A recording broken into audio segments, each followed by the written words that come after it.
Global trend चल रहा है राइट विंग ग्रुप्स का इस्लाम को अपना दुश्मन बनाने की। पूरी दुनिया के अंदर एक एंटी मुस्लिम हेट फैलाया जाए। अमेरिका में भी जबरदस्त काम है, लोग इनके आरएसएस के नेटवर्क के थ्रू कर रहे हैं। तो एक ग्लोबल नेटवर्क है और एक ग्लोबल नेटवर्क में इंडिया की आरएसएस या बीजेपी से कोई हिस्सा नहीं है, बल्कि एक अहम की प्लेयर है। इस पैलेट गन को लेकर कोई बात नहीं कर रहा, लेकिन इंडिया के लोगों को स्वीडन की पड़ी है, अपने गली कश्मीर की नहीं पड़ी है, जहां पर आर्मी ने पैलेट गन चलाए। पूरे मुल्क में नहीं, पूरे दुनिया में एक जबरदस्त लॉबी है, बहुत जमाने से चल रहा है।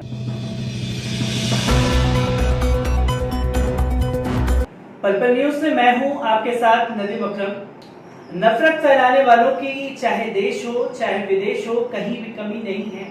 आए दिन इस्लाम और मुस्लिम विरोधी ट्वीट्स हम देखते ही रहते हैं, पर इस्लाम विरोधी और मुसलमानों से इतनी नफरत जो बढ़ गई है वो लगातार सड़कों पर अब खुल करके सामने आ गई है। जी हाँ, स्वीडन में एक ताजा मामला घटा जहां पर कुरान शरीफ की बेहुदगी की गई और उसके बाद हिंसा भड़क जाती है। और उसी हिंसा को लेकर के पीएफआई के जनरल सेक्रेटरी अनीस सर हमारे साथ मौजूद हैं और मैं उनसे जानना चाहूंगा कि सर किस तरीके से देखते हैं इन चीजों को, जो लगातार इस्लाम विरोधी और मुस्लिम विरोधी जो ट्वीट सामने आने लगे हैं और सड़कों पर लगातार कुरान शरीफ की बेहुदगी की जा रही है। देखिए, इसको आपको ग्लोबल ट्रेंड समझना पड़ेगा। ग्लोबल ट्रेंड ये है कि अलग अलग मुल्कों में, स्पेशली यूरोप अमेरिका में जो है, ऐसे पॉलिटिकल पार्टीज ज़्यादा प्रोमिनेंट आ रहे हैं जिनका टारगेट ही मुस्लिम्स है।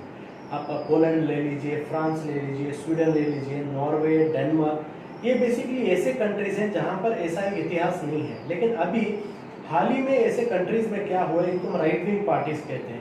ये राइट विंग पार्टीज को बहुत ही ताकत मिली है जब से डोनाल्ड ट्रंप वहाँ पर जीत गया है अमेरिका में एक राइट विंग एंगल में। इसके बाद हम देखते हैं कि यहाँ पर इन कंट्रीज के अंदर भी राइट विंग पार्टीज बहुत पावरफुल हो गए हैं और थोड़े ऐसे कंट्रीज हैं जहाँ पर ये राइट विंग पार्टीज पावर में आना चाहते हैं। अब पावर में आना है तो सिर्फ एक ही चीज़ पॉलिसी, वो ये है कि आपको आउटसाइडर्स किसी को बनाना पड़ेगा। और यूरोप में जो 2012 से जो वहाँ पर एक माइग्रेशन चल रहा है, जो रेफ्यूजीज जा रहे हैं, तो वहाँ पर रेफ्यूजीज नंबर 1 टारगेट है। तो ये हो रहा है। तो जो स्वीडन का जो मामला हुआ, ये स्वीडन में पहला नहीं है, इससे पहले नॉर्वे में भी हुआ है, डेनमार्क में भी हुआ है, जर्मनी में भी इस तरीके के ग्रुप्स बहुत पावरफुल है, अमेरिका में भी है। तो एक ग्लोबल ट्रेंड चल रहा है राइट विंग ग्रुप्स का इस्लाम को अपना दुश्मन बनाने की। क्योंकि इससे लगातार ये देखा गया है कि जिस तरीके से तस्वीरें सामने आई, वीडियो बकायदा जो मुस्लिम विरोधी नेता है वो कुरान शरीफ जलाता हुआ है, फिर सड़क पर फेंकता है और उस पर लात मारते हुए तमाम तस्वीरें, क्या ये जो नफरतें फैलाई जा रही हैं, इसका आने वाले समय पर कोई घातक असर नहीं बनता वो दिख रहा? देखिए, इसका बहुत ही घातक असर होने वाला है, लेकिन असर किन पर होगा? उन्हीं लोगों पर होगा। क्योंकि देखिए, ये अपने अपने कंट्रीज में अपने लोगों का अटेंशन डाइवर्ट करने के लिए कर रहे हैं। अमेरिका में ट्रंप जो है वो भी अभी वापस एंटी मुस्लिम स्टैंड पर जा रहा है, क्योंकि कोविड को पूरी तरीके से फेल हो गया है डील करने के लिए। उसी तरीके से यूरोप में भी अलग अलग कंट्रीज जो हैं थोड़े पार्टी से पावर में आने के लिए सब कर रहे हैं। इससे देखिए 2 इश्यूज होने वाले हैं। नंबर इश्यूज जो इस्लामोफोबिया है बहुत ज़्यादा होने वाला है, क्योंकि मुस्लिम कम्युनिटी को किसी भी मुल्क के अंदर जो है जहाँ पर वो माइनॉरिटीज़ हैं वहाँ पर उन्हें हक नहीं मिलना है। ऐसा एक स्ट्रॉन्ग फोर्स, ग्लोबल फोर्स काम कर रहा है। इंडिया में आप ले लीजिए कि इंडिया हमारा कम है। ये जो कश्मीर में लोग लेके आए थे एमपीज को पूरे यूरोप में, ये एमपीज कौन थे? ये एमपीज उन्हीं पार्टीज में से लोग हैं जिनके लोग ये जला रहे हैं, कुरान को जला रहे हैं। यानी पूरे ग्लोबल में हम देखते हैं ऐसा एक नेटवर्क है, anti Muslim power, anti Muslim Islamophobic groups का एक फोर्स है जो नेटवर्क बनाए बैठा है। जैसे श्रीलंका के अंदर जो बुद्धिस्ट एक स्वामी है जो वहाँ पर मुसलमानों के खिलाफ जहर उगलता है। म्यांमार में जो ऐसे ग्रुप हैं जो रोहिंग्या मुसलमानों पर जहर उगलते हैं, और यूरोप में ऐसे ग्रुप हैं, और इंडिया में आरएसएस है, बीजेपी है। आप देखिए इनके बीच में अच्छा एक कोऑर्डिनेशन चल रहा है, एक दूसरे को सपोर्ट करते हैं। छोटा एग्जांपल आप ले लीजिए कि स्वीडन में जो कल हुआ इसको लेकर, और स्वीडन में भी कल हुआ, और कश्मीर में भी आप देखते हैं कश्मीर में कल जो शिया मुसलमान वहाँ पर जो एक मुहर्रम का एक जुलूस निकाल रहे थे उस पर पैलेट गन चलाया गया। इस पैलेट गन को लेकर कोई बात नहीं कर रहा, लेकिन इंडिया के लोगों को स्वीडन की पड़ी है, अपने गली कश्मीर की नहीं पड़ी है जहाँ पर आर्मी ने पैलेट गन चलाए। तो ये एक इंटरनेशनल सिंडिकेट बन रहा है, ग्रुप बन रहा है एंटी मुस्लिम पॉलिटिक्स को लेकर। क्योंकि सर ये लगातार देखा गया, जैसे कि कश्मीर का आपने जिक्र किया, पैलेट गन चलाए गए, क्योंकि कश्मीरियों की कोई बात नहीं करना चाह रहा। मीडिया जो तस्वीरें हैं, जैसे कि यूरोप से जो लोग आए वो इस्लाम और मुस्लिम विरोधी लोग थे, तो क्या ये माना जाए कि एक लॉबी जो है पूरे मुल्क में मुसलमानों के लिए तैयार की जा रही है? पूरे मुल्क में नहीं, पूरे दुनिया में एक जबरदस्त लॉबी है, बहुत जमाने से चल रहा है। और हाल ही में जो है एक यूरोप में एक संस्था है जो मीडिया में नफरत फैलाई जाती है उसके रिसर्च करती है। उस संस्था ने यूरोप में एंटी मुस्लिम न्यूज़ के बारे में जो है ऐसा ही रिसर्च किया, तो उन्हें पता चला कि अलग जो मुल्क हैं यूरोप के, अलग अलग कंट्रीज हैं, उन कंट्रीज में चंद ऐसे पोर्टल्स आते हैं, for example the Manchester times. उसमें अगर आप जाकर देखेंगे सिर्फ और सिर्फ मुसलमानों को एक नेगेटिव इमेज प्रेजेंट किया गया। जब उन्होंने रिसर्च किया उस पोर्टल्स का, तो उन्हें पता किसका है, मैनचेस्टर टाइम्स इंग्लैंड में होना चाहिए। जब उस पोर्टल का रिसर्च किया, पता चला वो दिल्ली में श्रीवास्तव ग्रुप का है। यानी श्रीवास्तव ग्रुप कौन है? ये बीजेपी आरएसएस का वेरी स्ट्रांग है। और जो कश्मीर में जो एमपीज को लेके आए, उनको लेके आने का इन्विटेशन भी श्रीवास्तव ग्रुप के थ्रू ही गया था। तो आप ऐसा मत समझिए कि इंडिया की जो आरएसएस है सिर्फ उनके साथ है। ये आरएसएस जो है ग्लोबल एंटी मुस्लिम हेट को प्रमोट करने में भी लगी है। अब तक ये लोग सिर्फ इंडिया में मुसलमानों के खिलाफ नफरत फैला रहे थे, अब इनका मकसद ये है पूरी दुनिया के अंदर एक एंटी मुस्लिम हेट फैलाया जाए। अमेरिका में भी जबरदस्त काम है लोग इनके आरएसएस के नेटवर्क के थ्रू कर रहे हैं। तो एक ग्लोबल नेटवर्क है, और एक ग्लोबल नेटवर्क में इंडिया की आरएसएस या बीजेपी सिर्फ एक हिस्सा नहीं है, बल्कि एक अहम की प्लेयर है। क्योंकि सर जैसे कि जब भी नफरत फैलाई जाती है वो एक छोटे से ट्वीट के जरिए फैल जाती है। बेंगलोर में भी हमने देखा, और व्हाट्सएप ग्रुप बनाए जाते हैं। अगर जैसे दिल्ली दंगे की बात करें, एक ग्रुप बनाया गया, उसमें मुसलमानों के ऊपर बात करना है, ये सारी चीजें थी। बट अभी अमेरिका की टाइम मैगजीन में छपता है कि व्हाट्सएप और बीजेपी की जो सांठगांठ है वो खुल करके उस चीज के बारे में लिखते हैं। तो किस तरीके से देखते हैं सर इन चीजों को? जब सांठगांठ कर रहे हैं, यही लोग नफरत फैला रहे हैं, तो इस पर रोक क्यों नहीं लगाई जा रही? क्योंकि मार्क जुकरबर्ग, ये देखा जाता है कि वो भारतीय जनता पार्टी के नेता जो जहर फैला रहे हैं उनको रोकते नहीं है। कोई आम इंसान अगर एक पोस्ट भी लिख दे तो उसकी आईडी ब्लॉक कर दी जाती है। देखिए, इसमें बहुत इंपॉर्टेंट चीज समझने की जरूरत है, वो ये है कॉर्पोरेट्स और ये नफरत फैलाने वाले ग्रुप्स के हमेशा साथ में काम करेंगे। इनके बीच में एक क्या कहते हैं कि अलायंस है, शायद लोग बताएंगे। अब इंडिया में देख लीजिए, इंडिया में पूरा का पूरा इंडिया तबाह हो रहा है, स्मॉल स्केल इंडस्ट्रीज बर्बाद हो रहे हैं, फैक्ट्रीज बंद हो रहे हैं, लेकिन अदानी और अंबानी तो ग्रो ही हो रहे हैं ना, कुछ भी कम नहीं हो रहा है। क्यों? क्योंकि ये कॉर्पोरेट और फैसिस्ट का एक नेक्सस है। 1992 से इंडिया में एक बहुत बड़ा फर्क हुआ। फर्क ये था 1992 से इंडिया में कॉर्पोरेट्स का राइज हुआ, और 1992 के बाद से इंडिया में आरएसएस के पॉलिटिकल राइज हुए, दो हुआ। ग्लोबली भी आप देखेंगे जितने बड़े बड़े कॉर्पोरेट्स हैं, कॉर्पोरेट्स का सिर्फ एक मकसद होता है जितना हो सके उतना बिजनेस कमाएं। ये बिजनेस के लिए उन्हें कुछ भी चलेगा। और अपने अमेरिका में आकर कभी कभी ट्रम्प के खिलाफ बात करेंगे, डेमोक्रेसी और बड़ी बड़ी बात करेंगे, लेकिन यही फेसबुक, यूट्यूब, गूगल के लोग होते हैं जो दूसरे मुल्कों में जो है डिक्टेटर्स को सपोर्ट करते हैं, वो डिक्टेटर्स को जो वहाँ के आवाम पर जुल्म करते रहते हैं। तो कंप्लीट एक बिजनेस एंगल है। अब इंडिया में फेसबुक क्यों उनको सपोर्ट कर रहा है? वो इसलिए क्योंकि इंडिया बहुत बड़ा एक मार्केट है, फेसबुक का बहुत बड़ा मार्केट इंडिया है। अब इस मार्केट में फेसबुक को एक उनके सपोर्ट के पॉलिसीज अगर चाहिए तो गवर्नमेंट के साथ सॉफ्ट कॉर्नर होना बहुत जरूरी है। अब गवर्नमेंट के साथ सॉफ्ट कॉर्नर कैसा होगा? आप गवर्नमेंट को जो चाहे नफरत फैलाने के लिए दे, तो एक इंटरनल अंडरस्टैंडिंग है। और ये जो अंकित दास का जो बात आ रहा था, ये असल में लाइजनिंग ऑफिसर्स होते हैं, ऐसे लाइजनिंग ऑफिसर्स होते हैं जिनका काम होता है कॉर्पोरेट और गवर्नमेंट के बीच में लाइजनिंग करें। तो एक लाइजनिंग होता है। लाइजनिंग ये होता है कि देखिए भाई, हम आपके लिए फेवरेबल पॉलिसीज हमारे मुल्क में लाएंगे जिसमें आपको बिजनेस करना आसान होगा। चाइना की तरह, चाइना में फेसबुक पर पाबंदी है, हम वैसे लॉज नहीं लाएंगे, आपको फ्रीडम दे देंगे। लेकिन आपको क्या करना है, हमारा जो पॉलिटिकल एजेंडा है उस पॉलिटिकल एजेंडा हम आपके प्लेटफॉर्म पे फैलाएंगे, आपको उसे रोकना नहीं है। तो ये पॉलिटिकल अंडरस्टैंडिंग चल रहा है, इनको बिजनेस मिल रहा है, उनको प्रोपेगेंडा मिल रहा है। क्योंकि सर ये भी देखा जाता है कि इस नफरत में जो तमाम बड़े बड़े सेलिब्रिटी हैं वो भी कूद चुके हैं। इस्लाम विरोधी ट्वीट करने में एक सेकंड नहीं लगाते, सच्चाई जानने की कोशिश नहीं की जाती। इसी में से एक नाम आता है कंगना रनौत का। सुडीन को लेकर के जिस तरीके से फेक ट्वीट उन्होंने किया, उसका इम्पैक्ट जो उनके समर्थक हैं उन पर किस तरीके से पड़ेगा, और वो जब नफरत ही पढ़ेंगे, नफरत ही देखेंगे, तो असर इसका कितना लोगों पर पड़ सकता है? देखिए कि आज से अगर 10-20 साल बाद अगर कोई भी इंडिया की हिस्ट्री को रिव्यू करेगा, उसमें एक चीज क्लियर आएगा कि इंडिया के अंदर जो भी हालात खराब होंगे उसके रीजंस में ये सेलिब्रिटीज भी होंगे।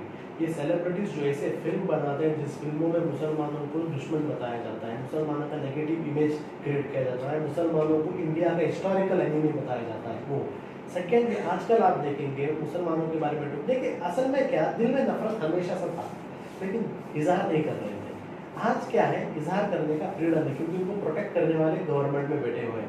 आज आप देखिए फिल्म एक्ट्रेस का जो कंगना रनावत के जिसका आपने जिक्र किया, उनका ट्वीट आया। ट्वीट में वो कहते हैं कि स्वीडन में जो दंगे हुए, वो दंगों में वो लोग बताते इसलिए हुए क्योंकि स्वीडन के लोग लिबरल और सेक्युलर थे, और इंडिया के लोगों को कहते हैं कि इंडिया के लोगों को सीख लेना है उससे कि हम भी वो ना करें जो स्वीडन के लोगों ने किया, यानी हमें सेक्युलर नहीं बनना है, हमें लिबरल, मतलब वही है। तो मैंने भी ट्वीट किया, मैंने भी उनसे कहा कि भाई इतना छुप के बात कर रहे हैं, क्यों, डर किसका है? ओपनली कहो क्या करना है मुसलमानों के खिलाफ, मुसलमानों को कत्लेआम करना है, बोलो ना। इनडायरेक्ट मैसेज क्यों दे रहे हो? ओपनली मैसेज दो कि मुसलमानों को कत्लेआम करो। छुपना क्यों है? जो दिल के अंदर जहर है उस जहर को इतना क्यों छुपा रहे हो? ओपन थूक लो बाहर जहर। तो ये सारे लोग जिम्मेदार हैं, ये जो इस्लामोफोबिया इंडिया में हो रहा है। और आज से 10 साल 20 साल के बाद जब हिस्ट्री आप देखेंगे, इनको कटघरे में ठहराना होगा, क्योंकि इनकी जिम्मेदारी है, इन्होंने ये लोगों के दिलों में पॉइजन भरा है। क्योंकि इस तरह ये पॉइजन भरा है, जैसे कि शुरू में भी आपने जिक्र किया, जब से डोनाल्ड ट्रंप की सरकार बनी है तब तक मुल्कों में इस्लाम और मुसलमानों से नफरत भर गई है। पर हमेशा मिसाल दी जाती रही है, मीडिया में अक्सर बताया गया है कि मोदी जी की दोस्ती और ट्रंप की दोस्ती महान है, दोनों जब तक बात नहीं कर लेते तब तक खाना नहीं खाते, जो मीडिया के थ्रू बातें आई। पर अभी एक एडवाइजरी जारी कर दी जाती है अमेरिकी सरकार की तरफ से अपने नागरिकों के लिए कि हिंदुस्तान जाने से बचे, क्योंकि हिंदुस्तान अभी सेफ नहीं है। तो किस तरीके से देखते हैं इन चीजों को? देखिए, सबसे बेसिक पॉइंट ये है, नरेंद्र मोदी का जो भी इंटरनेशनल डिप्लोमेसी है वो फेलियर है। उससे इंडिया को कुछ भी फायदा नहीं। आप नोट बताइए कि बातें कहते हैं इतना करोड़ आया कितना, किधर है, क्या हुआ है, अमेरिका की तरफ से क्या आया है, अमेरिका ने क्या वीजा रूल्स इजी किए हैं और ये कर दिए हैं। हम देखते हैं कि डोनाल्ड ट्रंप ओपन धमकी देता है, इससे पहले क्या कोई भी अमेरिकन राष्ट्रपति ने इंडिया को धमकी दिया था क्या? इसके पास हिम्मत नहीं थी। ओपन धमकी देता है कि अगर वो दवाई के ऊपर बैन आप नहीं उठाओगे तो हम आपको उसका भुगतना पड़ेगा। ये पूरी बातें जो है एक ड्रामा, एक आदमी का इमेज। देखिए, जब आप एक आदमी के पर्सनैलिटी को नेशनल इंटरेस्ट से ज़्यादा अहमियत देते हो, मुल्क बर्बाद होगा। यहाँ पर पूरा का पूरा जो मीडिया है मोदी के एक पर्सनैलिटी कल्ट को बनाने में लगा है कि मोदी ये है, मोदी वो है, इंटरनेशनल में उनको ये इज्जत है, वो इज्जत है। वो इज्जत का नतीजा क्या हुआ भाई? मुल्क को क्या फायदा हुआ? सिंपल क्वेश्चन है, क्या फायदा हुआ? मुल्क को तो कोई फायदा नहीं हुआ। तो ये जो भी इंटरनेशनल रिलेशनशिप है ऑल टाइम लो है। इनका सिर्फ एक कंट्री के साथ रिलेशनशिप अच्छा है जिससे इन्हें फायदा हो रहा है, वो इजराइल। इजराइल के साथ बहुत ही अच्छा ताल्लुकात है इस गवर्नमेंट का, और मोदी का एकदम पर्सनल ताल्लुकात है, और आरएसएस के पर्सनल ताल्लुकात हैं। और वहाँ से इन्हें गाइडलाइंस मिलती हैं इंडिया में मुसलमानों को कैसा टारगेट किया जाए, जो हम फलस्तीन में करते हैं वैसा ही आप कश्मीर में कीजिए। उसका टेक्निक ये है जो अभी हम देखते हैं कश्मीर के अंदर जो बहुत बड़ा एक इशू चल रहा है, बाहर के लोगों को जो वहाँ पर डोमिसाइल सर्टिफिकेट देके प्लान ये है कि कश्मीर के अंदर जो एक डेमोग्राफी चेंज करनी है, जो वहाँ के लोगों की आबादी को कम करना है, डिलिमिटेशन करना है। ये पूरा कहाँ से मिल रहा है भाई? ये जो इजराइल ने फलस्तीन में किया है वही तो ये लोग यहाँ करना चाहते हैं। तो ये फॉरेन पॉलिसी की तारीफ करनी होगी कि इजराइल के साथ जबरदस्त फॉरेन पॉलिसी है इनकी, लेकिन पूरी दुनिया मुल्कों दूसरे मुल्कों के साथ इंडिया की फॉरेन पॉलिसी फेल होगी। सर, मैं एक आखिरी सवाल लेना चाहूँगा जो देश की मीडिया का रहा है, क्योंकि इस्लाम और मुसलमानों से नफरत फैलाने में इन्होंने कोई कसर नहीं छोड़ी।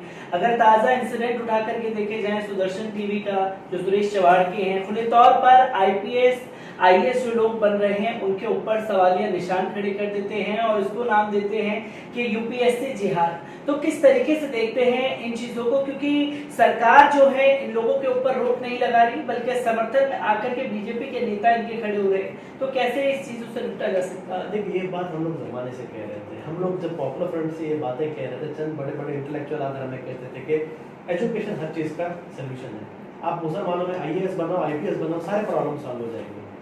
देखिए, आपके बच्चे मेहनत कर के इतने इंटरव्यूज पास कर के वहाँ पर IAS IPS का बन जाते हैं। बनने के बाद छोड़ते हैं क्या?